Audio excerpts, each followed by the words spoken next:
जी अस्सलाम वालेकुम स्टूडेंट्स, कैसे हैं? खैरियत है? तबीयत अच्छी है सबकी? अच्छा, ये सामने जो आपके लिखा हुआ है यहाँ पे ये क्वेश्चंस हैं। ये केमिस्ट्री का जो पहला चैप्टर है स्टीचियोमेट्री, ये इसलिए ज़रूरी होता है कि कम से कम जितने भी स्टूडेंट्स होते हैं तो उनको ये पता होना चाहिए कि एलिमेंट्स और कंपाउंड और मालिक्यूल्स को उनको कन्वर्ट कैसे किया जाता है, उनका रिएक्शन कैसे किया जाता है, ये मोल मोल कन्वर्जन क्या होती है, मास मास कन्वर्जन क्या है, मोल वॉल्यूम कन्वर्जन क्या है, मास वॉल्यूम कन्वर्जन क्या है। ये मोल से रिलेटेड जितने भी न्यूमेरिकल्स हैं ये ईटा में आते हैं। इसके बाहर ईटा नामुमकिन है, ये हो ही नहीं सकता कि किसी ईटा के एग्जाम में इससे रिलेटेड क्वेश्चन ना हो।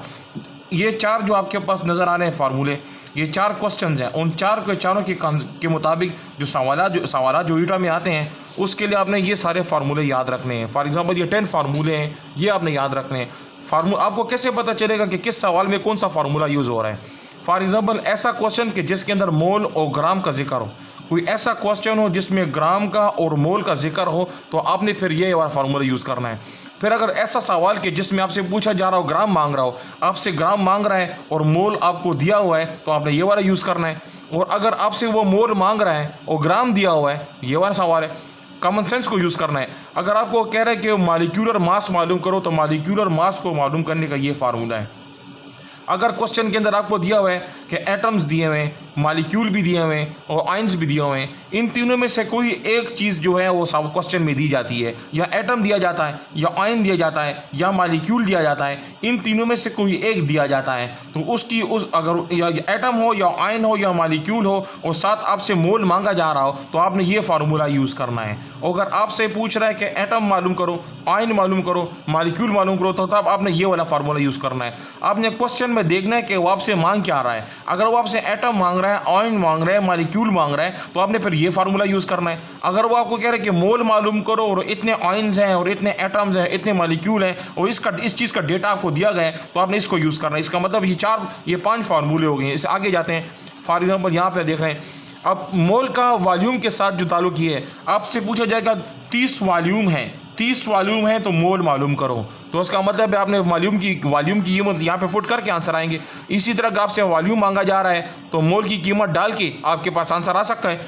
इसी तरह से मोलर वॉल्यूम मांगा जा रहा है तो आप मोलर वॉल्यूम को मालूम करने के लिए उसकी मोल्स की वैल्यू को पुट करके उसमें ऐड कर सकते हैं। ये सारे सवाल अभी हल होंगे भी, और ये सबसे अहम सा फार्मूला इस पूरी फर्स्ट ईयर की केमिस्ट्री में, जितनी भी आगे केमिस्ट्री पढ़ेंगे उसमें सबसे अहम तरीन न्यूमेरिकल जो है वो सबसे अहम जो है ये वाला ये फार्मूला तब यूज़ होता है कि जब किसी सवाल के अंदर मोल ना दिया गया हो। आपसे पूछा जा रहा हो ग्राम, और ग्राम सवाल में पूछा जा रहा हो आपसे ग्राम, ठीक है, ये सवाल में पूछा जा रहा है आपसे एटम, आयन और मालिक्यूल, ठीक है। ऐसा कोई भी सवाल के जिसमें मोल का जिक्र ना हो तो उसमें आपने ये वाला फार्मूला यूज़ करना होगा, जिसको भी साफ करके मैं आपको बताता हूँ। इस फार्मूले से फिर ये चीज़ भी बनती है। तो सबसे पहले आपको ये 10 फार्मूले जो मैंने आपको लिखे हैं, ये 10 फार्मूले आपने याद करने हैं। याद करने के बाद कापी के ऊपर इसको लिखने, ज़ुबानी सीखना है इस चीज़ को।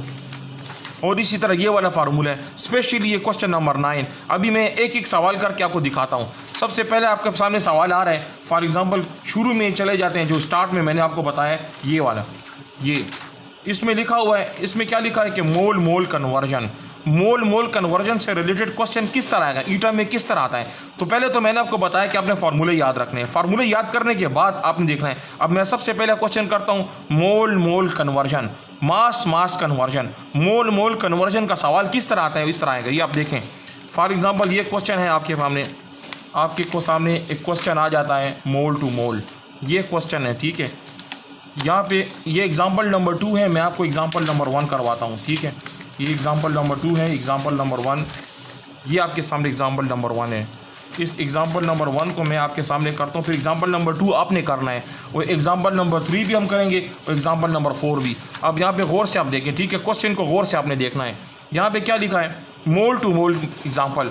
ये पूछ रहा है कि how many moles of oxygen are required to produce 6 mole of water. आप एंट्री टेस्ट में जब ईटा में बैठोगे तो आपके सामने इस तरह का क्वेश्चन आया होगा, तो आप उसको कैसे हल करोगे। यहाँ पे क्या लिखा है कि how many mole of oxygen are required, कितने ऑक्सीजन हमें रिक्वायर है, कितने ऑक्सीजन की हमें ज़रूरत है कि हमें 6 मोल का पानी मिल जाए, वाटर मिल जाए।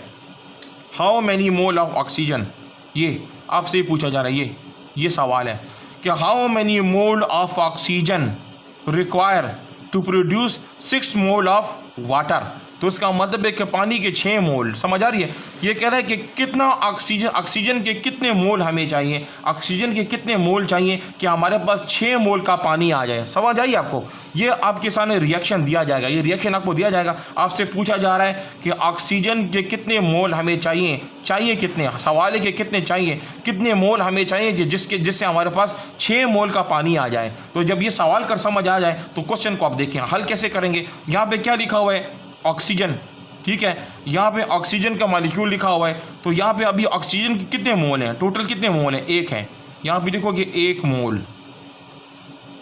मोल का ऑक्सीजन है। रिएक्शन में कितना है? रिएक्शन में यहाँ पे शुरू में कुछ नहीं लिखा हुआ। यहाँ पे शुरू में जब कुछ नहीं लिखा होता तो उसका मतलब है वो आपके पास 1 मोल है। 1 मोल का ऑक्सीजन है, ठीक है। और 1 मोल के ऑक्सीजन से आपके पास 2 मोल का वाटर बन रहा है, ठीक है। 2 मोल का 1 मोल के ऑक्सीजन से रिएक्शन के अंदर यहाँ पे शुरू में कुछ नहीं है। अगर यहाँ पे 2 लिखा होगा तो आप यहाँ पे लिखोगे 2। अगर यहाँ पे 3 लिखा है तो आपने यहाँ पे लिखना है 3। यहाँ पे अगर 4 लिखा है तो आपने लिखना है 4। तो रिएक्शन में जो कुछ हो रहा है वो यहाँ पे आप लिखें। इसका मतलब है 1 मोल का ऑक्सीजन है, ठीक है, और उससे 2 मोल का पानी बन रहा है। तो सवाल में क्या लिखा है कि 6 मोल का मुझे चाहिए पानी। हमें 6 मोल का किस तरह आएगा? रिएक्शन में है कि 1 मोल से आपके पास 2 मोल आया, तो आप यहाँ पे लिखेंगे 6 मोल। तो फिर हमने मालूम करना है x, कितना ऑक्सीजन हमें चाहिए। How many mole of oxygen, कितना हमें ऑक्सीजन चाहिए कि उससे हमारे पास क्या आ जाए? 6 मोल का पानी आ जाए। ये अब समझ आइए। ये जो ऊपर और ये जो प्रोसेस है ना, ये प्रोसेस मैंने यहाँ रिएक्शन से किया है, रिएक्शन से, क्योंकि रिएक्शन में यहाँ पे सबसे ये ऊपर जो रिएक्शन आपको दिया जाएगा, नीचे आपने इस तरह करना किया। इसकी शुरू में 1 लिखा है ना, 1। यहाँ पे जहाँ पे कुछ नहीं होता वहाँ पे 1 होता है। तो 1 मोल का ऑक्सीजन है, 1 मोल से हमारे पास 2 मोल आया रिएक्शन में। तो फिर ये नीचे जो हिस्सा है ये क्वेश्चन के अंदर से निकालेंगे आप। नीचे एक्स मतलब how many mole of oxygen, ये how many mole of oxygen ये एक्स है जो आपने मालूम करना है। और ये रिक्वायर्ड टू प्रोड्यूस 6 मोल, तो 6 मोल ये तो 1 से 2 बनते हैं। तो बाकी हमें कितने चाहिए होंगे? तो आप इसको सॉल्व कैसे करोगे? इसको सॉल्व करने का तरीका इस तरह है। 1 मोल है, ठीक है, ये 1 मोल है। तो 1 मोल से आपके पास 2 मोल आए हैं, ठीक है। 1 मोल से आपके पास 2 मोल आए हैं। तो फिर हमें मज़ीद कितने मोल चाहिए कि हमारे पास जो है ना वो 6 मोल आ जाए? तो आपने क्या करना है कि क्रॉस मल्टीप्लाई करनी है। 6 1 6, ठीक है। इसको इसके साथ मल्टीप्लाई करना है, इसको इसके साथ मल्टीप्लाई करना है। 6 को मैं मल्टीप्लाई करूंगा 1 के साथ, ठीक है, हमारे पास 6 आ जाएगा, ठीक है। अब इसी तरह इस 6 को मैं किसके साथ? इसके साथ। इसको आपने इसके साथ मल्टीप्लाई किया, इसको इसके साथ मल्टीप्लाई किया, तो आपके पास क्या आ गया? 2x आ जाएगा। समझ आ रही है आपको? इसको मैंने इसके साथ मल्टीप्लाई किया तो मेरे पास 6 आया, ठीक है। इसको मैंने इसके साथ किया तो ये आया। तो इसका मतलब है 6 = 2x है। तो ये 2 किधर जाएगा? 2 नीचे जाएगा ना। तो इसका मतलब है 2 को जब मैं नीचे ले जाऊँगा, यहाँ पे भी 2 के ऊपर मैं डिवाइड और यहाँ पे भी 2 पे डिवाइड, तो 2 तो कैंसिल हो जाएगा। तो आपके पास क्या बच जाएगा? x = 6 / 2। इससे आपके पास क्या आ जाएगा? हमारे पास 3 आ जाएगा। तो आंसर क्या आ जाएगा? 3। ये पहले आप मोल टू मोल आपने ये एक सवाल कर दिए, सही है। ये एक सवाल को मैंने हल कर दिए। इसी तरह जो ये मैंने सवाल किया है, इसी सवाल की एग्जांपल फॉर एग्जांपल ये दूसरी आ गई, ये दूसरी एग्जांपल है। तीसरी एग्जांपल आपने करनी है, ठीक है। मैं दोबारा मिटाता हूँ उसको। अब तीसरी एग्जांपल हमने दोबारा करनी है। तो सेकंड एग्जांपल मैं आपको करवा रहा हूँ और उसके बाद वाली एग्जांपल आपने करनी है, ठीक है। आप यहाँ पे क्वेश्चन देखना है कि हाउ मैनी, सवाल को दोबारा देखें। How many mole of oxygen can be formed by taking 10 mole of potassium chlorate? ठीक है, ये कह रहे कि how many mole of oxygen can be formed। अब सवाल किधर है? how many mole of oxygen, oxygen किधर है? यहाँ पे तो नहीं है ना, इधर तो ऑक्सीजन नहीं है, ऑक्सीजन यहाँ पे पड़ा है, ये। तो आपको ये आपसे पूछ रहे हैं कि how many, कितना ऑक्सीजन हमारे पास, ऑक्सीजन के कितने मोल हमारे पास बनेंगे। How many mole of oxygen, oxygen के कितने मोल हमारे पास बनेंगे अगर हमारे पास by taking 10 mole of potassium chloride. ये कह रहा है, सही है। अगर सवाल ये है कि अगर ये पोटाशियम क्लोराइड हमारे पास 10 मोल हो, ठीक है, तो 10 मोल हो, 10 मोल का पोटाशियम क्लोराइड हो, तो उससे फिर कितने मोल ऑक्सीजन बनेगा। समझिए, आपको सवाल ये कह रहा है कि आपके पास 6 मोल का आपके पास 2 पोटाशियम क्लोरेट, ये आपके पास 6 मोल का पड़ा हुआ है, ये 6 मोल। इस 6 मोल के पोटाशियम क्लोरेट से आपके पास कितना ऑक्सीजन बनेगा, कितना ऑक्सीजन आपके पास बनेगा 6 मोल के पोटाशियम क्लोरेट से। तो ये क्वेश्चन है, ठीक है। अब इसको हल कैसे आप करेंगे, ठीक है, हल करने का तरीक़ेकार क्या है। अब मैं क्वेश्चन को देखता हूँ, यहाँ पे लिखा हुआ है। अब आपने रिएक्शन की तरफ जाना है, रिएक्शन की तरफ। रिएक्शन के लिए यहाँ पे लिखे 2 पोटाशियम क्लोराइड, आप लिखोगे कि 2 मोल हैं, 2 मोल, ये देखिए 2 लिखेंगे, 2 लिखा है ना, 2 मोल। 2 मोल से आपके पास कितने आए हैं, यहाँ पे क्या लिखा है 3 मोल। 2 मोल से 3 मोल आया है, तो फिर 10 मोल से कितना आएगा। तो यहाँ पे ये जो मैंने पॉइंट लिखा है, ये पॉइंट मैंने यहाँ से लिखा है, यहाँ से यहाँ लिखा है ना 2 मोल, ये मैंने लिखा 2 मोल से मेरे पास 3 मोल आया है। ये 3 किधर से मैंने लिखा है, 3 ये देखिए, ये 3 यहाँ पे है। अब नीचे क्या, ये तो मैंने रिएक्शन से लिख लिया है। अब नीचे आपने क्या करना है, यहाँ पे क्या लिखना है, यहाँ पे आप क्वेश्चन से निकालना है, क्वेश्चन से how many mole of oxygen और can be form by the taking 10 mole of. अब यहाँ पे लिखेंगे आप 10 मोल। ये नीचे जो 10 मोल है ये मैंने कहाँ से लिखा है, यहाँ से, क्वेश्चन से। सबसे पहले आपने रिएक्शन में से निकाल के यहाँ पे डेटा लिखना है, ठीक है। और दूसरा जो नीचे वाला है वो क्वेश्चन से निकालना है। तो 2 मोल से 3 मोल आया, तो 10 मोल से कितना आएगा, समझ आइए आपको सवाल। मतलब 2 मोल से 3 आया, 2 मोल से 3 आया, तो फिर 10 मोल से फिर कितना आया, आप समझ आइए। वही तरीके क्रॉस मल्टीप्लाई करें आप, तो उसको क्रॉस मल्टीप्लाई करेंगे तो हमारे पास क्या आ जाएगा। फॉर एग्जांपल ये कह रहे हैं 2 मोल है, 2 मोल से आपके पास 3 मोल आया, तो 10 मोल से आपके पास कितना आया, x आया ना। आसान है, क्रॉस मल्टीप्लाई, इसको इससे मल्टीप्लाई करें, इसको इससे मल्टीप्लाई करें, तो आपके पास क्या आ जाएगा 2x = 3 मल्टीप्लाई बाय 10। हाँ, क्या आ जाएगा, इससे क्या आएगा, ये 2x हो जाएगा, और ये आपके पास क्या है, इसे इससे आ गया 30। आप आगे कर सकते हैं, आपके मैथ्स में इतना कमज़ोर कोई नहीं है। अब इसको भी 2 पे डिवाइड करें, इसको भी 2 पे डिवाइड करें, 2 कैंसिल हो जाएगा, तो आपके पास आंसर कितना आ जाएगा 15। ये आपका आंसर है। तो आपको समझ आइए। देखें, मोल टू मोल में ये होता है कि मोल में पहले सवाल को पढ़ लिया आपने, ठीक है। सवाल को पढ़ने के बाद आपने रिएक्शन को देखा, रिएक्शन में जो कुछ हो रहा है उसको आप पहले लिखो, ठीक है। 2 से 3 आया, 2 से 3 आया। अब नीचे क्या लिखना है, इधर से निकला है, इधर से नीचे आपने लिखना है कि 10 मोल से फिर कितना आया, तो आपने क्रॉस मल्टीप्लाई। ये तो मोल टू मोल मैंने आपको समझा दिए। अभी जाते हैं ग्राम टू ग्राम। अभी देखिए ग्राम आ गया, हाँ, अभी आपके पास ग्राम आ गया। ग्राम जिस तरह आपने मोल टू मोल किया है ना, तो उसी तरह ग्राम टू ग्राम है। ये दोनों एक ही चीज़ है, कुछ मुश्किल नहीं है। जैसे मोल टू मोल आपने सीखा है, ऐसे ग्राम टू ग्राम भी आप सीख सकते हो। यहाँ पे क्या लिखा है, ग्राम टू ग्राम कन्वर्जन या मास टू मास कन्वर्जन। यहाँ पे एक सवाल को पढ़ते हैं, अच्छा ठीक है। How many mass of oxygen require, how many mass of oxygen. Mass की ऑक्सीजन आपको किधर नज़र आ रहा है, इन एग्जाम में तो ईटा में तो मैं आपके साथ नहीं बैठाऊंगा। ये पेपर आपके लिए आप अकेले बैठे और अकेले ही आपने सारा कुछ करना है। तो सवाल जितना आप प्रैक्टिस करोगे उतना आप आगे जाओगे। ये कह रहा है कि how many mass of oxygen, तो ऑक्सीजन किधर है, ये इसका पूछ रहे हैं आपसे, ये क्वेश्चन मार्क है, ये सवाल है। ये how many mass of oxygen require to produce 100 gram of water, ठीक है। हाँ, 100 ग्राम का पानी हमने बनाना है। क्या बनाना है, 100 ग्राम का पानी हमने बनाना है। अब हल सोल्यूशन कैसे करोगे, हल कैसे करोगे।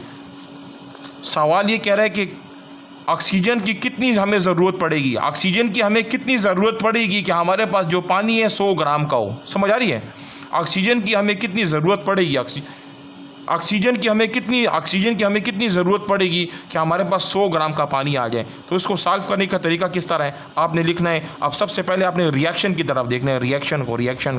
रिएक्शन में क्या है, आपके पास रिएक्शन में ऑक्सीजन है, ये देखें यहाँ रिएक्शन में ऑक्सीजन है, तो ऑक्सीजन का ताल्लुक़ किसके साथ है, वाटर के साथ है। ये तो सबसे पहले आप लिखेंगे ऑक्सीजन का ग्राम कितना है, ऑक्सीजन कितना होता है। ऑक्सीजन का एटॉमिक मास होता है वो 16 होता है। कितना होता है, 16। तो 16 को मैं जब 2 से मल्टीप्लाई करूँगा तो क्या आ जाएगा, 32 आ जाएगा। तो इसका मतलब है अभी मेरे पास 32 ग्राम का ऑक्सीजन मौजूद है, ठीक है। 32 ग्राम का ऑक्सीजन मौजूद है, तो इससे अब कितने ग्राम का पानी बना है? पानी का एटॉमिक मास क्या है?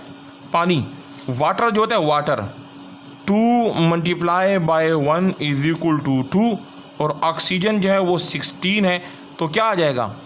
16 और 2 कितने हो गए? 16 हो गया, और 2 हो गया, इससे क्या आ जाता है? 18। तो 18 को मैं जब 2 से मल्टीप्लाई करूंगा तो क्या आएगा?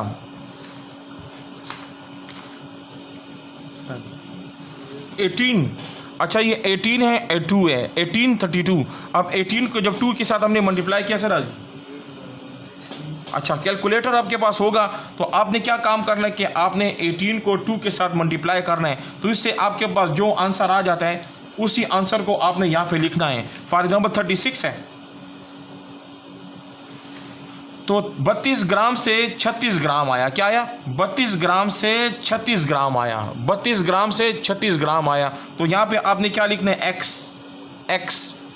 एक्स से क्या बनेगा? 100 आएगा ना। सवाल में क्या लिखा हुआ है देखें, सवाल में 100 है, 100, तो आपने यहाँ पे लिखना है 100। काम आसान हो गया। तो अभी आपने क्या काम करना है? क्रॉस मल्टीप्लाई वाला काम करना है। क्रॉस मल्टीप्लाई का क्या तरीक़ेकार होगा? ये तो आपके पास आ गया 32 ग्राम ऑफ ऑक्सीजन से आपके पास आया 36 ग्राम वाटर आया, ठीक है। ये ऑक्सीजन है और ये वाटर है, लेकिन सवाल में अब क्या लिखा है? हाउ मेनी ऑक्सीजन, तो ये एक्स, ये सवाल हो गया, ठीक है। और इससे आगे क्या लिखा है कि नीचे का जो एरो होता है ना, ये आपने इधर से निकालना होता है, इधर से। और ये ऊपर का जो एरो है ना, ऊपर का जो एरो, ये ऊपर वाला एरो, ये आपने यहाँ से निकालना होता है, इधर से, ठीक है। अब यहाँ पे आप लिख रहे हैं 100 ग्राम, जैसे ग्राम टू ग्राम है, मोल टू मोल है, ये भी है। अब इसको इससे मल्टीप्लाई करें, आप इसको इससे मल्टीप्लाई करें, ठीक है। तो मल्टीप्लाई करेंगे तो क्या करेगा? 36x is equal to 100 multiply by 32, ये आ गया। तो ये x अपनी जगह पे रह जाएगा, x अपनी जगह पे आप लिख लें, ठीक है। 100 मल्टीप्लाई बाय 32 डिवाइड बाय 36, ठीक है।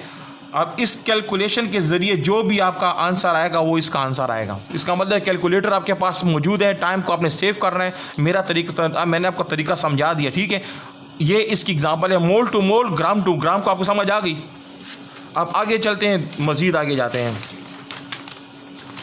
ये आपने सीख लिया, प्रैक्टिस कर लिया। मैं आपको इसके 2-3 सवालात, अब चलें ये भी करते हैं। ये आप कैसे करेंगे? फ़र्ज़ करेंगे एंट्री टेस्ट में आपके सामने ये सवाल आ गया है, तो इस सवाल को कैसे करेंगे? अब ये भी ग्राम टू ग्राम वाला है, ग्राम टू ग्राम है, ठीक है। देखिए गौर से क्या लिखा हुआ है, तो हल कैसे करेंगे? How many gram of sulphuric acid, how many gram of sulphuric acid, how many gram of sulphuric acid will be produce from 100 gram of sulphur dioxide. ये जो ऊपर में आपको ये तरीका सिखाता हूँ, ये जो तरीका है ना, ये तरीका आपको, ये तरीका समझ नहीं आ रही है, ये वाला, ये तरीका इसलिए आपको समझ नहीं आ रही कि ऊपर एरो है, नीचे भी एरो है। तो ये ऊपर वाला एरो है ना, ऊपर वाला जो एरो है, तो ये नीचे वाला एरो, आपने इनको सॉल्व करना है। कैसे करना है? फॉर एग्जांपल, या how many gram of oxygen, ये ऊपर वाला जो एरो है ना, ये ऊपर वाला, ये वाला, ये इधर से आता है, यहाँ से। अब मुझे क्या, अब यहाँ पे क्या लिखा है? How many gram of sulphuric acid. अब यहाँ पे ये सल्फ्यूरिक एसिड है, will be produce from 100 gram of, ये आपका इन दोनों के साथ काम है, इन दोनों के साथ काम है, सही है। अभी कैसे करेंगे आप? तो सबसे पहले ये ऊपर वाला जो एरो है ना, ऊपर वाला एरो, उसको सॉल्व, ये इधर का डेटा पैदा कर रहे हैं। इधर का डेटा किधर से आएगा? यहाँ से आएगा, यहाँ से। और ये इसको सॉल्व करोगे कि 2SO2, तो पहले आपने इसका ग्राम निकालना है, इसका वज़न निकालना है, इसका ग्राम निकालना है, क्योंकि सवाल तो ग्राम के बारे में है। तो सबसे पहले आपने इसका वज़न निकालना है। तो सल्फ़र 32 होता है ना, सल्फ़र का वज़न 32 होता है, और oxygen 16 multiply by 2 is equal to 32। तो टोटल कितना आ गया? 32, ये 32 हो गया, ठीक है। और इसके साथ आपके पास ये दूसरा आपके पास क्या आ गया? 32, और यहाँ पे आपके 32, तो आपके पास क्या 64 आ जाएगा? 64, समझ आ रही है? 64, तो ये 64 आपके पास आ गया, 64, ठीक है। तो ये 64 जो आपके पास आ गया है 64, इसके शुरू में आपने 2 लगाना है, ठीक है, क्योंकि आपने क्या कर रहे हैं, ये सल्फ़र डाइऑक्साइड है, सल्फ़र डाइऑक्साइड SO2 का जो वज़न जो है वो 64 आया है, 64 को आपने 2 के साथ मल्टीप्लाई इसलिए कर रहे हैं कि शुरू में 2 है, ठीक है। तो इससे आ जाता है 128 ग्राम। समझ आ रही है आपको? तो मतलब ये ऊपर का जो एरो है ना, ऊपर का एरो, वो ऊपर का एरो जो है ना, ये रिएक्शन से आपने निकालना है। मतलब इसका मैंने वज़न निकाला, ये आ गया। तो 128 ग्राम से अब यहाँ पे आना है, यहाँ पे इस जगह पे आप क्या करेंगे, ये भी आपने इसका वज़न निकालना है। H2SO4 का आपने मास निकालना है कि H2SO4 का मास मैं कैसे निकालूंगा। देखिए इस तरह, ये H हाइड्रोजन है, H2SO4, इसका वज़न जो है ना 98 × 2 का। अच्छा, इसका वज़न किस तरह निकालेंगे, ये हाइड्रोजन है, ये सल्फ़र है और ये आपके पास ऑक्सीजन है। 1 को मल्टीप्लाई करेंगे 2 के साथ तो यहाँ पे 2 आ जाएगा। S सल्फ़र का एटॉमिक मास 32 होता है। 32 को मैं 1 से मल्टीप्लाई करूँगा तो मेरे पास आएगा 32, सही है। अब ऑक्सीजन कितना है, ऑक्सीजन का एटॉमिक मास 16 होता है, 16, तो मैं 16 को मल्टीप्लाई करूँगा किसके साथ, 4 के साथ, इससे आ जाएगा 64। तो इन सब को मिला के मेरे पास क्या आ जाएगा, 98। इसका मतलब है कि ये पूरा सल्फ्यूरिक एसिड जो है इसका वज़न कितना है, ये 98 है, 98। लेकिन इस 98 के शुरू में क्या लिखा है, 2 लिखा हुआ है। हाँ, तो इसका मतलब है 98 के शुरू में क्या लिखा हुआ है, 98 के शुरू में इसका मतलब है ये टोटल सल्फ्यूरिक एसिड जो है, ये H2SO4 जो है, इसका वज़न जो है 98 आया है। लेकिन यहाँ पे रिएक्शन में शुरू में 2 आया हुआ है, तो आपने क्या करना है कि इस 98 को 2 के साथ मल्टीप्लाई करना है, तो इससे आएगा 196। तो मैं यहाँ पे क्या लिखूँगा, 128 से क्या आ जाएगा, 196 ग्राम। तो ये ऊपर का जो एरो है ये आपने कहाँ से मालूम किया, ये इधर से निकाला, इधर से। अब नीचे क्या करना है, नीचे का एरो जो है ना, नीचे का एरो वो आपने यहाँ से निकालना है। नीचे का एरो ऊपर सवाल से निकाल, how many gram of H2SO4। अब मुझे पता है कि मैं x यहाँ पे लिखूँ कि यहाँ पे लिखूँ, वो आपसे मुझसे मांग रहा है H2SO4, तो मैं x यहाँ पे लिखूँगा कि यहाँ पे लिखूँगा, मैं x को यहाँ पे लिखूँगा क्योंकि ये है, ये मांग रहे हैं हाउ मैनी वो will be produce from 100 gram SO2। तो SO2 की तरह यहाँ पे है। समझ आ गई आपको? अभी आपने क्या करना है, वो ये क्रॉस मल्टीप्लाई वाला काम है, अपने अपनी एनर्जी को सेव करना है कि 128 है, 128 को आपने x कर दिया, ठीक है, 128 x हो जाए, 128 जो है वो आपके पास x हो जाएगा।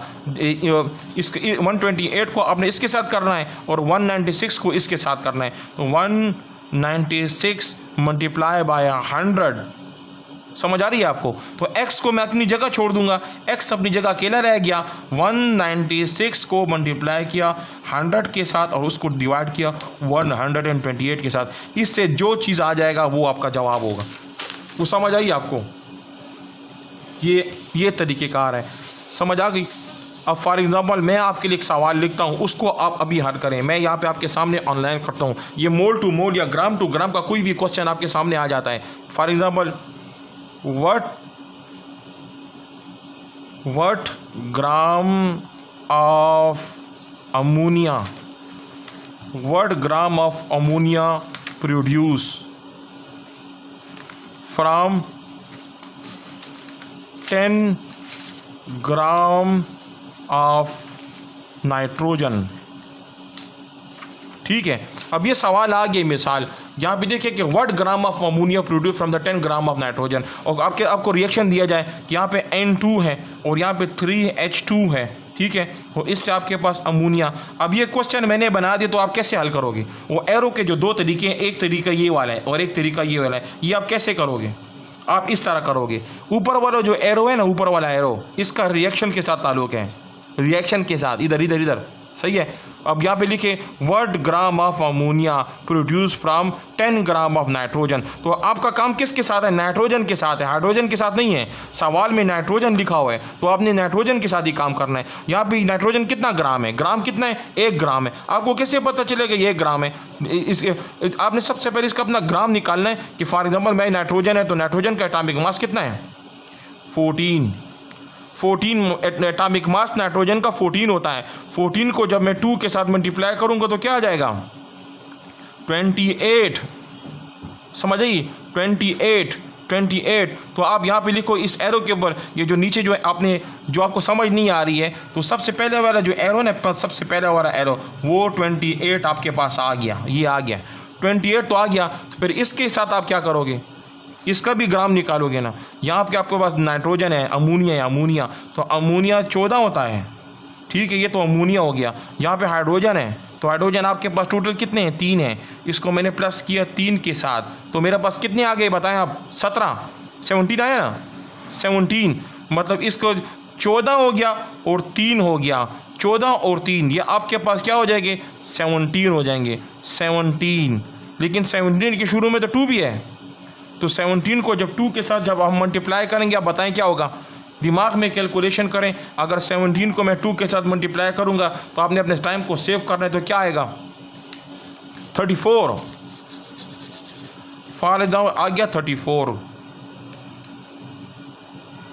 ये जो काम है ना, ये काम ये मैंने किधर से किया है, ये मैंने यहाँ से किया। अब नीचे वाले जो काम है ना ऊपर दिया है, 1 ग्राम ऑफ अमोनिया। अब मुझे बताएं कि x इधर होगा कि इधर होगा, इधर होगा कि उधर होगा, अल्तवल इस तरफ। 1 ग्राम ऑफ अमोनिया, अमोनिया यहाँ पे है कि यहाँ पे है, ये अमोनिया है, ये अमोनिया, ये नाइट्रोजन है और ये अमोनिया है। तो इसका मतलब है कि अमोनिया यहाँ पे है, ठीक है, ये अमोनिया है, ये अमोनिया नहीं है, ये नाइट्रोजन है, अमोनिया ये है। तो इसका मतलब है ये नाइट्रोजन यहाँ पे शुरू में 10 ग्राम ऑफ नाइट्रोजन। नाइट्रोजन किधर है, यहाँ पे है कि यहाँ पे कि यहाँ पे, नाइट्रोजन वो है, तो मैं इधर लिखूंगा ना, इसका नाइट्रोजन यहाँ पे है तो मैं लिखूंगा 10। बाकी का काम आपको आता है कि नहीं आता है, इसको इससे मल्टीप्लाई, इसको इससे मल्टीप्लाई, आंसर आ गया। अब मैं दोबारा पूछता हूँ, इसका मतलब है कि आपको समझ आ गई है। जब तक आप इसके practice make a person perfect, आप जितनी प्रैक्टिस करोगे उतने आप कामयाब होगे, आप प्रैक्टिस नहीं करोगे तो कामयाब नहीं होगे। अब ये सवाल दोबारा मैं पूछ रहा हूँ, what mole of chlorine is required, what mole of chlorine is required from 10 mole of HCl। ये तो सवाल हो गया, ठीक है। अब मैं नीचे रिएक्शन लिखता हूँ, यहाँ पे लिखा है H2 + Cl2 और इससे बन जाता है 2HCl, ये बन गया। अब सबसे पहले आपने क्या करना है, ये सवाल आपके पास बन गया है, तो आपने वो एरो वाला निशान है ना, एक एरो ये, एक ये एरो ये है, ये ऊपर वाला एरो किधर से होगा, इधर से होगा, इधर से, इधर से। लेकिन ऊपर वो आपसे पूछ रहे हैं ग्राम मोल, वो आपसे मोल मांग रहे हैं, आपसे मोल मांग रहा है, ग्राम तो नहीं मांग रहा है, वो आपसे मोल मांग रहा है। तो आप क्या करोगे, यहाँ पे कितने मोल हैं क्लोरीन के, 1 मोल है। मुझे कैसे पता चले कि 1 मोल है, यहाँ पे 1 है, ये क्लोरीन के शुरू में 1 है, 1, इसलिए मैंने यहाँ पे 1 मोल लिखा है। ये 1 मोल है, तो यहाँ पे कितने मोल हैं, शुरू में 2 है, तो आप लिखोगे यहाँ पे क्या लिखोगे, 2 मोल। ये जो चीज़ है, ये जो ऊपर का जो डेटा है, ये मैंने कहाँ से लिखा है, मैंने यहाँ से किया है। तो ये नीचे का कहाँ से आएगा, ऊपर से, व्हाट मोल ऑफ क्लोरीन। तो अब व्हाट मोल ऑफ क्लोरीन, आप मुझे बताएं कि x इधर आएगा कि इधर आएगा, क्लोरीन रिक्वायर्ड फ्रॉम, अब यहाँ पे x आ जाएगा और HCl तो यहाँ पे है ना, इधर है ना HCl, इधर है, इस सब HCl, हाँ। तो अब हाइड्रोक्लोरिक एसिड है, तो यहाँ पे आप क्या लिखोगे, 10, ये 10 किधर से आया है, 10 मोल ऑफ HCl।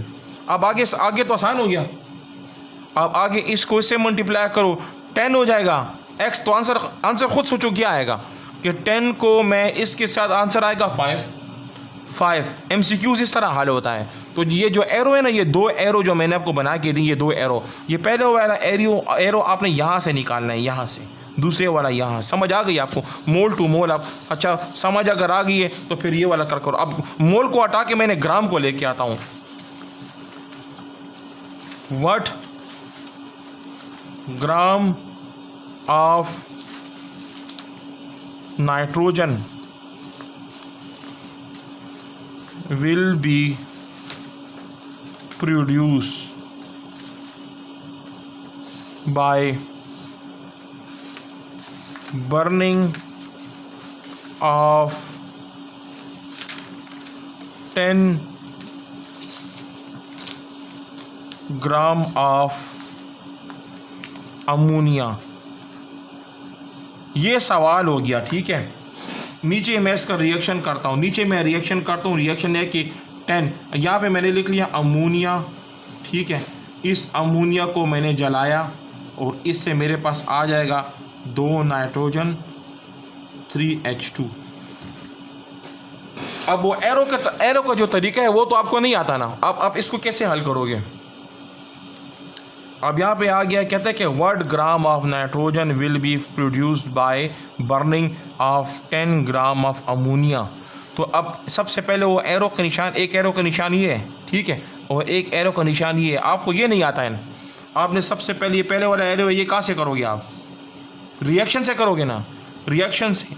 तो रिएक्शन में तो अमोनिया लिखा हुआ है, ये अमोनिया, तो इसका मतलब पूरे अमोनिया का आपने ग्राम देखें। अगर ग्राम हो ना, ग्राम अगर ग्राम दियो तो आपने कैलकुलेशन करनी होती है। अगर मोल हो तो वो डायरेक्ट काम हो जाता है। अब यहाँ पे तो ग्राम आया हुआ है, तो ग्राम में आप इस तरह करोगे, या अमोनिया 14 3 17 और 2 कुछ समझ आ रही है? सही है। साथ फ़र्ज करें कि यहाँ से मैं अपने आप से लिख रहा हूँ कि फ़र्ज, हाँ, यहाँ से आ जाता है 34।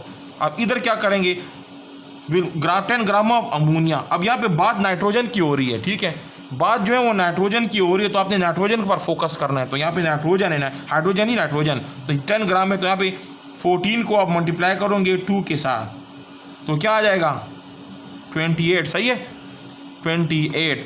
तो इसका मतलब है यहाँ पे आपके पास 28 आ गया।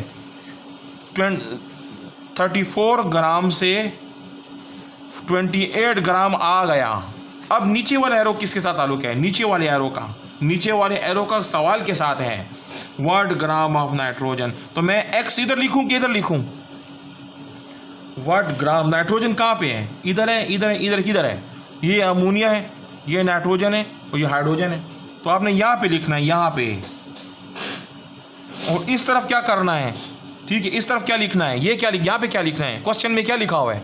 क्वेश्चन में लिखा है 10 ग्राम, तो आप यहाँ पे लिखोगे 10। अब क्रॉस मल्टीप्लाई करें, आंसर लेके आए, इंट्री टेस्ट को पास करें। समझ आई आपको मेरी बात की? ये तो मैंने मोल का सारा समझा दिया है, ग्राम भी समझा दिया है। आगे एक्सरसाइज अभी शुरू हुई है, अभी पार्टी शुरू हुई है। अभी आपने सिर्फ मोल किया है, ग्राम किया है, अभी बाकी प्रोग्राम रहता है। शुक्रिया, थैंक यू जी स्टूडेंट्स, अस्सलाम वालेकुम। अभी ये नीचे जो फार्मूले आपको नज़र आ रहे हैं, इन फार्मूलों को यूटिलाइज़ करके आपने न्यूमेरिकल सारे करने हैं। ये फार्मूले आपको याद होने चाहिए, सारे 5, तकरीबन ये 10 फार्मूलेज हैं। अब इन फार्मूलों को अप्लाई कैसे किया जाता है और इनको यूज़ कैसे किया जाता है, कैसे आपके सामने एग्ज़ाम में क्वेश्चंस किस तरह आएंगे। अब देखिए, आपके सामने जो क्वेश्चंस हैं वो इस फॉर्म में आ जाते हैं। मिसाल के तौर पर ये कोई सवाल है, ये the molecular mass of the element in 15 mole of calcium. अब यहाँ पे क्या आपसे क्या मांग रहे हैं? Molecular mass of the element in 15 mole of calcium. तो सबसे पहले देखिए आपके पास, आपको कैसे पता चलेगा कौन सा फार्मूला यूज़ किया जाए? ऐसा फार्मूला देखिए कि जिसमें मोल का ताल्लुक और दूसरा मॉलिक्यूलर मास का ताल्लुक और कैल्शियम का। तो ऐसा फार्मूला हमारे पास ये है कि मोल जो है वो किसके बराबर होगा? Mole gram divide by molar mass की इक्वल होता है। ये फार्मूला है आपके पास। अब ये फार्मूला किधर से, ये आपने ये पहले वाला ये फार्मूला है, पहला नंबर मोल 0 ग्राम। अब मुझे कैसे पता चला कि ये पहले ये फार्मूला यूज़ करना है? क्योंकि क्वेश्चन में लिखा हुआ है मॉलिक्यूलर मास और दूसरा लिखा है मोल। तो मोल का और मॉलिक्यूलर मास का जो ताल्लुक़ रखने वाला, मोल का और मॉलिक्यूलर मास से ताल्लुक़ रखने वाला फार्मूला जो है वो ये है। ये अभी उसको मैंने यहाँ पे यूज़ कर लिया है। अब क्या करना है, हमने क्या मालूम करना है? मोलर मास मालूम करना है। तो हम ऐसे करेंगे, मोलर मास ऊपर चला जाएगा, मोल नीचे आ जाएगा। तो आपके पास क्या आंसर आ जाता है? ये मोलर मास हो जाएगा, ठीक है, और नीचे ये ऊपर ग्राम है और मोल जो है वो नीचे मैंने लिख लिया। सही है। नेक्स्ट आपने क्या करना है, ये ऊपर ग्राम की वैल्यू डालनी है। ग्राम आपके पास, ग्राम की वैल्यू आपने डालनी है। अब ग्राम की किस तरह करनी है? Mole is equal to gram divide by molar mass. अब जब को आपके मोलर मास मालूम करना है तो आपके पास मोल की क्या कीमत है? मोल जो है, अभी आपके पास एलिमेंट है कैल्शियम।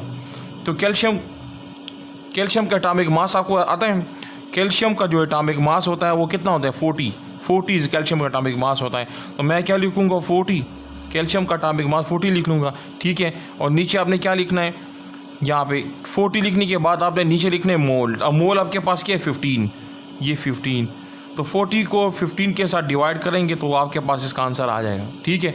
अभी नीचे दूसरा सवाल है, the mole of molecules in 10 mole of the ice. अब इसका मतलब है मालिक्यूल का ताल्लुक जो है मोल के साथ है। यहाँ पे मालिक्यूल है और यहाँ पे मोल है, यहाँ पे मालिक्यूल यहाँ पे मोल है। तो कैसे करेंगे, फार्मूला है मोल बराबर है मालिक्यूल। तो मालिक्यूल कौन सा फार्मूला है, इस पूरी सब में आप देखिए मालिक्यूल की तरह नज़र आ, ये मालिक्यूल है, एटम आयंस मालिक्यूल। इस फार्मूले को मैंने यहाँ पे यूज़ कर लिया है। मोल इज इक्वल टू, ऊपर मैंने मालिक्यूल लिखना है मालिक्यूल, ठीक है। और नीचे आपने क्या लिखना है एवोगाड्रो नंबर। एवोगाड्रो नंबर मांग रहा है आपसे क्या चीज़, मालिक्यूल मांग रहा है। तो आप क्या करेंगे, फॉर एग्जांपल आंसर क्वेश्चन है कि मोल is equal two molecule divide by Avogadro number. तो आपने तो मालिक्यूल मालूम करना है, तो मालिक्यूल को मैं यहाँ पे लिख लूँगा, ये आपके पास मालिक्यूल्स हो जाएंगे। इसको मैं मल्टीप्लाई करूँगा मोल्स के साथ, मोल्स को मल्टीप्लाई किया मैंने एवोगाड्रो नंबर के साथ। अब मालिक्यूल्स अपनी जगह पे आपने दोबारा लिख लिए। मोल्स की वैल्यू तो आपको क्वेश्चन में दी गई है 10 मोल, देखिए 10 मोल। तो मैं इस 10 मोल जो है इसको मैं मल्टीप्लाई करूँगा किसके साथ, आपको वैल्यू ज़ुबानी याद होनी चाहिए। उसकी वैल्यू एवोगाड्रो नंबर जो होते हैं, एवोगाड्रो नंबर की जो वैल्यू है 6.023 मल्टीप्लाई 10 पावर 23। इसका मतलब है कि इस फार्मूले के ज़रिए आपने इसने 10 को इसके साथ मल्टीप्लाई कर लेंगे तो आपके पास मालिक्यूल की जो है वैल्यू आ जाती है। दो न्यूमेरिकल्स हो गए। इसी तरह फॉर एग्जांपल क्वेश्चन आपके साथ एक और आ जाता है। यहाँ पे आप देखिए क्वेश्चंस आपके सामने आ गए हैं।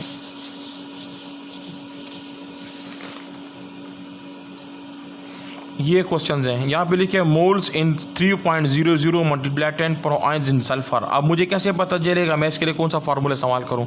यहाँ पे आपको मोल दिया गया है और इस जगह आपके सामने आयंस आए हुए हैं, ठीक है। यहाँ पे मोल है और यहाँ पे आयंस है। तो मोल का और आयंस का आपस में रिलेशन कौन सा है, तो आप लिखेंगे यहाँ पे आपने लिखा मोल, मोल को इक्वल किया, ऊपर आयंस है तो आपने ऊपर लिखना है आयंस और नीचे लिखना है एवोगाड्रो नंबर, ये फार्मूला है। तो आपने मोल्स अपनी जगह लिख लिया। आयंस की जो वैल्यू है आपको ये दी गई है, देखें ये आयंस की वैल्यू है 3.00 मल्टीप्लाई 10 पावर 30। एवोगाड्रो नंबर की वैल्यू अपनी ज़ुबानी याद रखनी है 6.023 मल्टीप्लाई 10 पावर 23, ठीक है। ये वैल्यू है हमारा। आप इसकी कैलकुलेशन कैसे करेंगे, इसी तरह आपने 3.00, ठीक है, 3.00 6.023 मल्टीप्लाई 10 पावर ये 30 है। तो नीचे 23, जब नीचे से जब ऊपर जाएगा तो माइनस हो जाएगा, -23। तो 30 में से 23 को निकाल दे तो क्या बच जाता है जी, 30 में से 23 को निकालेंगे क्या बच जाएगा 7। तो आपका मतलब है मोल्स तो अपनी जगह पे मौजूद हैं। इन सब को आपने डिवाइड किया, फॉर एग्जांपल इनसे आपके पास आ गया 2.023, ठीक है, 23 मल्टीप्लाई। तो यहाँ पे आपके पास 30 में से 23 को निकाल दे ऊपर आपके पास क्या आ जाएगा 10 पावर, हाँ 10 पावर 7। तो ये आपके पास ये वैल्यू आ जाती है, ये आपका फिर आंसर बन जाता है। समझ आई आपको। इसी तरह फॉर एग्जांपल दूसरा क्वेश्चन किस तरह आप करेंगे। अब यहाँ पे लिखे mass in calcium in the mass of calcium in 4 multiply 10 power 23 molecule. इधर आपके साथ मास का जिक्र है, ठीक, यहाँ पे मास है और यहाँ पे मालिक्यूल है। मास और मालिक्यूल का रिलेशन कहाँ पे मिलेगा, मास और मालिक्यूल का रिलेशन आप उसी फार्मूले की तरफ चले जाएंगे। यहाँ पे फार्मूले हैं आपके पास, ये देखें ये फार्मूले हैं। इसमें मास और मालिक्यूल का आपस में कंपेरिजन आपको कहाँ पे नज़र आ रहा है, मास और मालिक्यूल्स का। आप पीछे करेंगे, अब देखिए ये ग्राम, ये वाला ये ग्राम है तो ग्राम को मास भी कहते हैं। दो फार्मूले एक ही टाइम में यूज़ हो रहे हैं। इस पूरे सवाल में आपने क्या यूज़ करना है, फार्मूला इस्तेमाल करना है ये वाला ग्राम वाला। इस क्वेश्चन को आप दोबारा देखेंगे, आप लिखिए मास of calcium in 4 multiply 10 power 23 molecule. तो मास का और मालिक्यूल का आपस में रिलेशन रखने वाला कौन सा फार्मूला है, वो फार्मूला आपको कहाँ मिलेगा, वो फार्मूला आपको इसी इक्वेशंस के अंदर यहाँ पे देखें कि ये फार्मूला आपको यहाँ पे मास का और मॉलिक्यूल का रिलेशन यहाँ पे नहीं मिल रहा, यहाँ पे भी नहीं है, इस जगह पे भी नहीं है, लेकिन यहाँ पे आपको मिल रहा है। यहाँ पे नंबर ऑफ पार्टिकल्स का मतलब ये कि एटम्स हैं, आयन्स हैं और मॉलिक्यूल्स हैं। इसका मतलब इस जगह पे मॉलिक्यूल मौजूद है। तो हम इस इक्वेशन को यूज़ करेंगे, यहाँ पे फार्मूले को हम यूज़ करेंगे। हम क्या लिखेंगे आगे, यहाँ पे हम लिखेंगे gram divide by molar mass is equal to number of particle. तो नंबर ऑफ पार्टिकल्स में एटम भी होता है, मॉलिक्यूल्स भी आ सकता है, आयन्स भी आ सकता है। अब क्वेश्चन में मॉलिक्यूल लिखा हुआ है तो मैंने उसके ऊपर यहाँ पे लिख लिया मॉलिक्यूल्स और इसको डिवाइड किया मैंने एवोगाड्रो नंबर। मांग रहा है आपसे, वो क्या मांग रहा है, ग्राम मांग रहा है। तो ग्राम को आप अकेले छोड़ दें और मोलर मास उस तरफ चला जाएगा, तो आपके पास क्या बचेगी, ये ग्राम हो जाएगा। Gram is equal two molecules divide by Avogadro number, और इसको आपने मल्टीप्लाई करना है किसके साथ, मोलर मास के साथ। तो इन तमाम चीज़ों का डेटा आपको कहाँ मिला है, आप उस सवाल जो क्वेश्चन पेपर जो आपके पास मौजूद है उस क्वेश्चन को आप दोबारा देख लें। ये क्वेश्चन आपके सामने आया था, ये मास ऑफ कैल्शियम इन मास, ये मास हो गया, ये ग्राम को मास ही कहा जाता है। इस फार्मूले को आपने यूज़ कर लिया, ये आपके पास ग्राम आ गया, ठीक है। मोलर मास उस तरफ चला गया, मॉलिक्यूल्स की वैल्यू देखे क्वेश्चन में लिखी हुई, ये मॉलिक्यूल है, तो ग्राम अपनी जगह पे आपने लिख लिया, ठीक है। इज इक्वल टू मॉलिक्यूल की वैल्यू ये है 4 × 10⁻23 मल्टीप्लाई करने आपने किसके साथ, मॉलिक्यूलर मास के साथ। तो जब तक आपको कैल्शियम का मॉलिक्यूलर मास याद ना हो तो ये सवाल आप हल नहीं कर सकते, क्योंकि आपने ज़ुबानी याद करने होते हैं। तो इसलिए कैल्शियम का मॉलिक्यूलर मास आपने ज़ुबानी लिखना है 40, ठीक है। अब इसी तरह यहाँ पर आपके पास क्या चीज़ रह गया, एटॉमिक एवोगाड्रो नंबर आपने लिखना है 6.023 मल्टीप्लाई 10⁻23। यहाँ पे 10⁻23 जब ऊपर चला जाएगा तो माइनस हो जाएगा, जब ये 10⁻23 ऊपर जाएगा तो माइनस हो जाएगा, तो ये दोनों आपस में कैंसिल हो जाएंगे, ये दोनों कैंसिल हो जाएंगे। तो 4 को आपने मल्टीप्लाई करना है 40 के साथ, और 6.03 4 को जब आपने 40 के साथ मल्टीप्लाई किया उससे जो वैल्यू आ जाती है उसको आपने इसके साथ डिवाइड करना है, तो आपके पास ग्राम आ जाएगा। तो इसका मतलब है कि कैलकुलेशन का काम आपका अपना है, वो आप कर सकते हैं। तो इसका मतलब हमने ये क्वेश्चन कर लिया कौन सा, द मास ऑफ कैल्शियम वाला। अब तीसरा नंबर वाला, अभी आपने सबसे अहम चीज़ देखनी है, जो सबसे इम्पॉर्टेंट चीज़ जो है, ideal gas equation. Ideal gas equation का फार्मूला क्या था, PV is equal to nRT। ये आइडियल गैस इक्वेशन है। इससे रिलेटेड न्यूमेरिकल्स भी आते हैं और काफ़ी इंपॉर्टेंट सवाल है ये, इससे रिलेटेड MCQs भी आ जाते हैं। इनकी अपनी कांस्टेंट वैल्यूज़ होती है जो आपने याद रखनी है। जो प्रेशर की वैल्यू जो होती है 1 एटमॉस्फेयर होती है, ये आपने याद रखनी है। ये वॉल्यूम की कीमत जो है वो 22.4 डेसीमीटर क्यूब होती है, ठीक है। इसी तरह नंबर ऑफ मोल्स, N की कीमत जो होती है उसको कहते हैं 1 मोल, ठीक है। ये R की भी वैल्यू दी है, को कांस्टेंट वैल्यूज़ है जो आपने याद रखनी है 0.821, ठीक है। ये हमारे पास R की जो वैल्यू अपनी याद है। जो टेम्परेचर की जो वैल्यू हो जाती है वो 0 सेंटीग्रेड होती है, 0 सेंटीग्रेड को जब हम केल्विन में चेंज करते हैं 273 के साथ उसको ऐड किया जाता है। ये फार्मूला, ये इसको कहते हैं स्टैंडर्ड STP।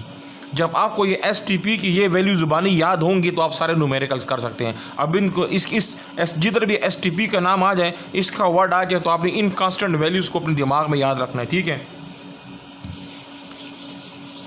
अब मैं करता हूँ किस तरह, फॉर एग्जांपल आपके सामने क्वेश्चन आ जाता है ये वाला, यहाँ पे लिखा है ना STP, देखें ये STP लिखा हुआ है, STP यहाँ पे लिखा है the mass of potassium in STP। तो पोटाशियम का मास STP, जब STP आ गया तो आपने फार्मूला यूज़ करना है PV is equal to nRT। लेकिन इस पूरे फार्मूले में मास नहीं है, तो आप क्या करेंगे, अब इस मोल को ओपन करेंगे, इसको N को ओपन करेंगे, PV इज इक्वल टू मोल। मोल तो हमारे पास किसके बराबर है, ग्राम डिवाइड बाय मॉलिक्यूलर मास, ठीक है। और उसको मैंने मल्टीप्लाई किया RT के साथ। अब यहाँ भी ग्राम आ गया कि नहीं, ये ग्राम मास को कहा जाता है, ग्राम। तो मैं इस वैल्यू को उधर ले जाऊँगा ना, इस वैल्यू को मॉलिक्यूलर मास को उस तरफ ले जाऊंगा। तो PV molecular mass is equal to आपके पास क्या बच गया, RNT, ठीक है। कैसे करेंगे, ये मॉलिक्यूलर मास को इधर ले गया, PVM, ठीक है।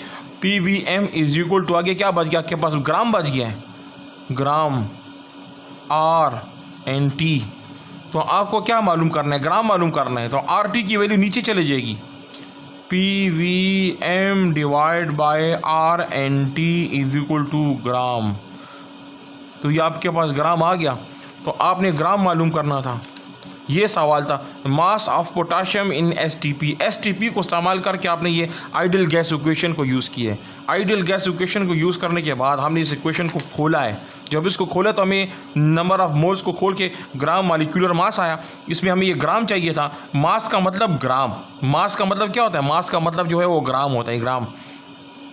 तो ये नीचे वाली वैल्यू उधर चली गई, शिफ्ट होगी। अब बाकी आपने क्या करना है, डेटा को पुट करना है। अब यहाँ पे प्रेशर के लिए क्या आएगा, 1 एटमॉस्फेयर। आपको मैंने अभी एसटीपी की जो कांस्टेंट वैल्यूज़ आपको लिख के दी हैं वो आपने याद करनी है। 1 एटमॉस्फेयर 22.4 डेसीमीटर क्यूब। और मास की वैल्यू कहाँ से आप याद देगा, मास। तो पोटाशियम का मास आपको ज़ुबानी जब नहीं होगा तो आप नहीं हल कर सकते, 39 इसका मास होता है। आपने पीरियोडिक टेबल में मशहूर एलिमेंट्स के मास को याद रखने होते हैं। यहाँ पर आप लिखोगे 1 एटमॉस्फेयर 22.4 डेसीमीटर क्यूब, जो कांस्टेंट वैल्यूज़ हैं। मास की वैल्यू क्या है, मास की वैल्यू अभी इसका जो मास जो आपको दिया ये यहाँ पोटाशियम है, आपने यहाँ पे लिखना 39। आर की कीमत, आर की यूनिवर्सल गैस 0.821 वो यहाँ पे लिखनी है। टेम्परेचर क्या है, 0 सेंटीग्रेड। तो 0 सेंटीग्रेड को जब हम केल्विन में चेंज करेंगे तो क्या हो, 273। यहाँ पे 273 लिखना है। उन सबको ऐड करके कैलकुलेट करके आपके पास ग्राम का आंसर आएगा। समझ आई आपको। तो इसका मतलब आपने ग्राम से रिलेटेड भी काम कर लिया है, ग्राम। अब दूसरा क्वेश्चन मिसाल आप खुद करें। यहाँ पे देखिए, what is the volume of sulphur, what is the volume of a sulphur at pressure of 10 atom. अब फिर एसटीपी आ गया है। अब वहाँ पे वो वॉल्यूम मांग रहे हैं, वॉल्यूम आपसे मांग रहा है, क्या मांग रहे हैं, वॉल्यूम मांग रहे हैं, एसटीपी। तो जब भी एसटीपी आ जाता है तो आपने दोबारा वो ही फार्मूला लिखना है। कौन सा formula, P V is equal to N R T. तो यहाँ पर ये वॉल्यूम है, देखिए ये वॉल्यूम है। तो आपसे क्या पूछ रहा है, what is volume of sulphur at pressure of 10 atmosphere. ठीक है, तो ये वॉल्यूम है ना, वॉल्यूम आपके पास आ गया। ठीक है, व्हाट इज़ द, तो इसका मतलब है कि इस इक्वेशन को यूज़ करके भी आप क्वेश्चन सॉल्व कर सकते हो। वॉल्यूम को क्या हम अकेला छोड़ सकते हैं ना, वॉल्यूम वी अपनी जगह पे लिख लें, वी अपनी जगह पे एन आर टी। समझ आ रही है आपको, एन आर टी। तो यहाँ पे कौन सी चीज़ नीचे चली जाएगी, इसमें प्रेशर नीचे चला जाएगा, तो हम वी अपनी जगह पे आ जाएगा। नंबर ऑफ मोल जब वो 1 मोल, क्योंकि क्वेश्चन में मोल की तादाद नहीं दी हुई, उसको अपने मल्टीप्लाई करने आर की वैल्यू के साथ 0.821 मल्टीप्लाई। अब टेम्परेचर है 273 केल्विन, वो हो गया। और नीचे प्रेशर है, तो प्रेशर आपको दिया गया यहाँ पे, आपको यहाँ पे प्रेशर किया 10 एटमॉस्फेयर, 10 एटमॉस्फेयर। यहाँ पे 10 लिख के तो आपके पास आंसर आ जाएगा। सही है। तो आपने ये याद रखना है कि जो वॉल्यूम है, वॉल्यूम, ये वॉल्यूम जो है वॉल्यूम, इस वॉल्यूम के यूनिट्स भी आपको आने चाहिए। इसके यूनिट मिलीलीटर भी हो सकता है, इसका यूनिट जो है लीटर भी आ जाता है, इसका सेंटीमीटर क्यूब भी आ सकता है, इसका यूनिट डेसीमीटर क्यूब भी आ सकता है। ये वो यूनिट्स होते हैं जो वॉल्यूम के साथ रिलेटेड होते हैं। तो वॉल्यूम के ये सारे यूनिट्स आपने याद रखने के, वॉल्यूम के ये यूनिट्स भी हो सकते हैं। अच्छा, अब इसी तरह अगला क्वेश्चन यहाँ पर लिखा हुआ है, the density of a gas. अब डेंसिटी का ताल्लुक, डेंसिटी वाला सवाल आ जाता है जब भी कोई डेंसिटी से रिलेटेड कोई न्यूमेरिकल आ जाता है, तो उसको कैसे हल करेंगे। यहाँ पे देखिए, the density of a gas at 10 centigrade is, a gas का नाम क्या है, नाइट्रोजन। तो अब जब ये डेंसिटी का जिक्र आ जाए और आपके सामने क्वेश्चन में लिखो एसटीपी, जब एसटीपी आ जाते तो आपने वही फार्मूला यूज़ करना है। अब इस क्वेश्चन नंबर 5 को मैं कैसे हल करूँगा, आप लिखोगे P V is equal to N R T, लेकिन इस पूरे सवाल में तो डेंसिटी नहीं है, तो आप क्या करेंगे, आप क्या लिखेंगे, पी वी बराबर है नंबर ऑफ मोल, वो आपके पास बराबर है ग्राम डिवाइड बाय मोलर मास। ठीक है, और इसको मल्टीप्लाई करना है आर एन टी के साथ। यहाँ पे डेंसिटी नहीं है, तो डेंसिटी के साथ क्या करेंगे आप इस वॉल्यूम को यहाँ पे लेके आओ, ये वॉल्यूम नहीं है, इस वॉल्यूम को यहाँ पे लेके आओ। पी यहाँ पे लिखिया, मोलर मास ऊपर चला गया, यहाँ पे आ जाएगा। ग्राम को अपनी जगह पे आप लिखो, ग्राम उधर ही है, नीचे वॉल्यूम है तो वॉल्यूम को मैं नीचे ले आया हूँ, वॉल्यूम नीचे आ गया, मल्टीप्लाई बाय आर टी। तो ऐसा मैंने क्यों किया है, क्योंकि डेंसिटी बराबर होती है मास पर यूनिट वॉल्यूम, मास पर यूनिट वॉल्यूम, मास पर यूनिट वॉल्यूम। तो ये डेंसिटी है, तो P M is equal to D R N T. ये आपका फार्मूला बन गया। तो इसमें ये डेंसिटी ये है। जब आपको ये फार्मूला आ जाता है, ये सारी डिराइवेशन आप आ जाती है, बहुत सारे न्यूमेरिकल्स आप कर सकते हो। तो मैं लिखता हूँ PM is equal DRT, PM is equal to DRT। अब ये फार्मूला आपके पास आ गया ना, तो इस फार्मूले के ज़रिए आप डेंसिटी से रिलेटेड तमाम न्यूमेरिकल कर सकते हो। यहाँ भी लिखा है density of a gas at 110 centigrade. तो ये D एंड D, तो D को आप अकेला छोड़ दो, ये P है, ये M है, नीचे R है और ये T है। बाकी वैल्यू को पुट करें आप, डेंसिटी अपनी जगह पे आ जाएगा। प्रेशर STP, जब STP का मतलब आ जाता है तो उसका मतलब है आपको प्रेशर की कीमत ज़ुबानी याद होनी चाहिए। उसका वैल्यू जो है 1 एटमॉस्फेयर, और उसको आपने मालूम करना है मालिक्यूलर मास। तो मालिक्यूलर मास इस पूरे सवाल में मालिक्यूलर मास नहीं दिया गया है, क्योंकि टीचर जो ईटा में जो स्पेशलिस्ट होते हैं वो आपके दिमाग से निकालना चाहते हैं कि आपको नाइट्रोजन का एटॉमिक मास आता है कि नहीं आता है। तो आपने यहाँ पे जब उसका आपको मास, एटॉमिक मास, मालिक्यूलर मास ना आता हो तो आप इस सवाल को हल नहीं कर सकते। तो मालिक्यूलर मास ऑफ नाइट्रोजन हो सकता है, सल्फर भी हो सकता है, यहाँ पे मैग्नीशियम भी आ सकता है, यहाँ पे कैल्शियम भी आ सकता है। आप यहाँ पे लिखोगे 14, अगर नाइट्रोजन है तो 14, अगर यहाँ पे कैल्शियम है तो 40, यहाँ पे कार्बन है तो यहाँ पे लिखने 12, यहाँ पे सल्फर है तो यहाँ पे लिखने 32। समझ आ रही है? यहाँ पे कार्बन डाइऑक्साइड है 42, यहाँ पे सल्फर डाइऑक्साइड है 64, यहाँ पे सल्फ्यूरिक एसिड है 98। डिपेंड करता है कि यहाँ पे क्या पड़ा हुआ है। ये गैसेस का नेम चेंज होते जाएंगे। यहाँ पे R0 0.821 मल्टीप्लाई बाय टेम्परेचर। तो टेम्परेचर आपको क्या 10 सेंटीग्रेड दिया हुआ है, तो आपने क्या करना है कि 10 सेंटीग्रेड को जो है उसको केल्विन में चेंज करना है। तो 10 को हम प्लस करूँगा 273 के साथ, तो क्या आ जाएगा 283। इस सब को कैलकुलेट करेंगे तो आपके पास डेंसिटी का आंसर आ जाएगा। तो आपने ये भी दिमाग में ये डालना है कि जो डेंसिटी है, डेंसिटी उसका यूनिट क्या होता है, उसका डायमेंशन क्या होता है। फिजिक्स में दोनों में ये डेंसिटी बराबर होता है मास पर यूनिट वॉल्यूम। डेंसिटी अपनी जगह पे इसको रो भी कहा जाता है। रो मास के लिए हम इस्तेमाल करते हैं kg, वॉल्यूम के लिए हम इस्तेमाल करते हैं मीटर क्यूब। तो इसका मतलब है डेंसिटी का यूनिट क्या बन जाता है, यहाँ पे आपने kg लिखा, मीटर क्यूब जब ऊपर जाएगा -3 हो जाएगा ना ये। तो जो आंसर आपके पास आएगा तो उसके साथ आपने ये यूनिट लिखना ज़रूरी है। ये आपका अब आखिरी सवाल है, अब आखिरी क्वेश्चन है, उसको आप कैसे करोगे। उस फार्मूले को यूटिलाइज करके यहाँ पे लिखें एक the pressure of a gas, pressure of a oxygen at 10 gram. अब देखो ग्राम सेंटीमीटर क्यूब, मास पर यूनिट वॉल्यूम, मास पर यूनिट वॉल्यूम को डेंसिटी कहा जाता है। ये डेंसिटी है, ये वाला ये डेंसिटी है। उन्होंने डेंसिटी लिखा नहीं है, और उसके यूनिट के जरिए आपको चेक करना चाहते हैं कि आपको डेंसिटी का यूनिट आता है कि नहीं आता है। ग्राम डिवाइड बाय डेसीमीटर क्यूब। अब प्रेशर ऑफ ऑक्सीजन, जब भी STP आ जाए तो आपने फिर वही फार्मूला इस्तेमाल करना है। तो कौन सा फार्मूला आपने यूज़ करना है, PV is equal to nRT।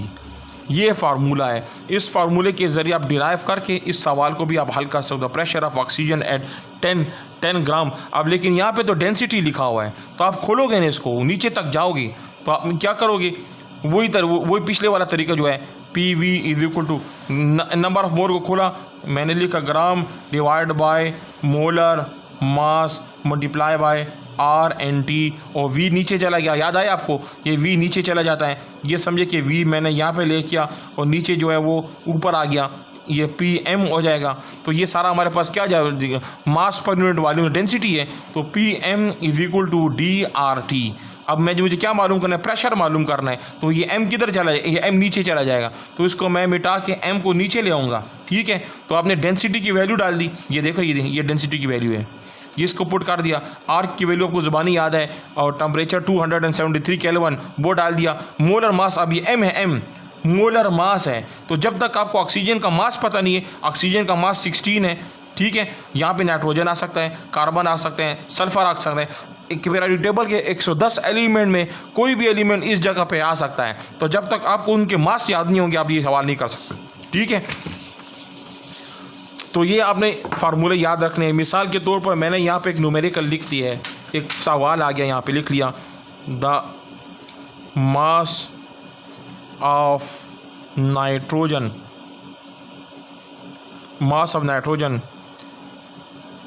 Eight standard temperature and pressure is. तो इस सवाल को आप कैसे करेंगे, अब यहाँ पे आपके पास क्या आ जाएगा, STP आ गया ना। STP। ये मैं आप लोगों को टास्क देता हूँ कि आप इस सवाल को कैसे हल करोगे, ठीक है।